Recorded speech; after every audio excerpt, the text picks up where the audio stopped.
There's a place out in the Los Angeles area called Laurel Canyon.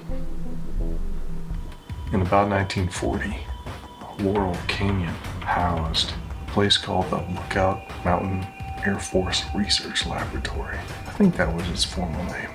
That facility had about 250 people working there. We're talking about people with top secret clearances. Produced movies for the government. State-sponsored propaganda, if you will. Well, we all have top secret clearances, but we'll tell you the truth. We'll show it to you in a movie. You can trust us. That makes sense. That facility was eventually shut down, allegedly in 1963. It was a good-sized office building. You can look it up. Laurel Canyon was also home to a number of hippie musicians. Growing up, one of my favorite bands was the Beach Boys. I liked the singing about surfing and cars and girls, that seemed cool to me. Anyway, so Brian Wilson of the Beach Boys apparently lived in Laurel Canyon, along with some other famous musicians. I had to look them up. I was reading about it. Crosby, Stills and Nash, Neil Young, Carole King. I looked at their music and I instantly recognized it as music that I quickly turn off whenever it comes on the radio. Thought, oh yeah, I've turned that song off a lot of times. Oh, there's another one. I've turned that song off too. Yeah. So we had a bunch of these lame-o folk rockers involved in Laurel Canyon. We also had the U.S. government involved in Laurel Canyon with that Air Force laboratory, Lookout Mountain, shutting down in 1963. Then in 1964, there was an admiral with some ships, U.S. ships, out in the Gulf of Tonkin, Vietnam. And there was an attack. The admiral's last name was Morrison. Remind you of any famous musicians? Has the government, have the intel agencies been involved in the music industry for a long time?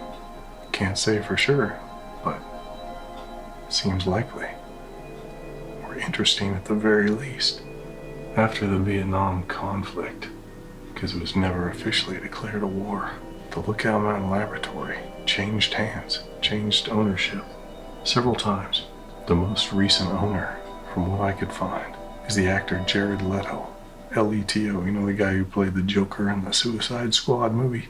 Yeah, I didn't watch it. It's all a bunch of crap that'll rot your brain. That's what movies are. They're designed to rot your brain.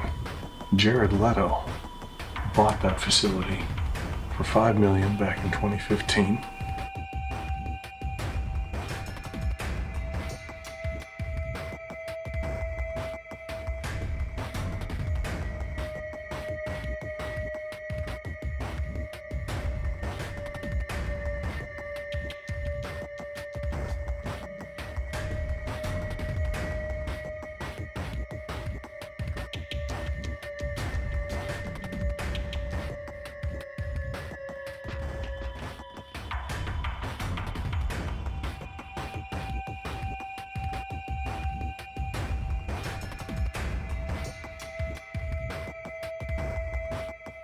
And Jared Leto has a band. I didn't know that. I started looking into stuff. His band is called 30 Seconds to Mars. Well, I looked up the band, went to the website and looked up their latest music video. It's a video called Stuck. Stuck. I started watching it. It's a little over 3 minutes long. I got to the 2-minute mark. Kind of morbid fascination. It's weird, psychotic, hippie evil pop. It reminded me of Lady Gaga. Lady Gaga on Jack Daniels and fentanyl. Oh, it's special. You want to watch that? Now I warned you. There's Jared Leto again, sporting that sort of a really effeminate look. So Jared apparently has quite the group of groupies, or fans. They call themselves the Echelon. Well, this group, the Echelon, people are invited to pay their way, or at least they were at one time, to go to Croatia with, I don't know if it was just Jared Leto or with the whole band, to an island he was calling Mars Island. Apparently he rented out part of an island or had some arrangement, I don't know. You can look up pictures, you look them up for yourself. Mars Island, 30 seconds to Mars. So he dresses up like a cult leader. In fact, they joke around. Joke? I don't know. They say, it's a cult. You wouldn't understand. So much crap comes out of California, doesn't it? It just seeps, it oozes.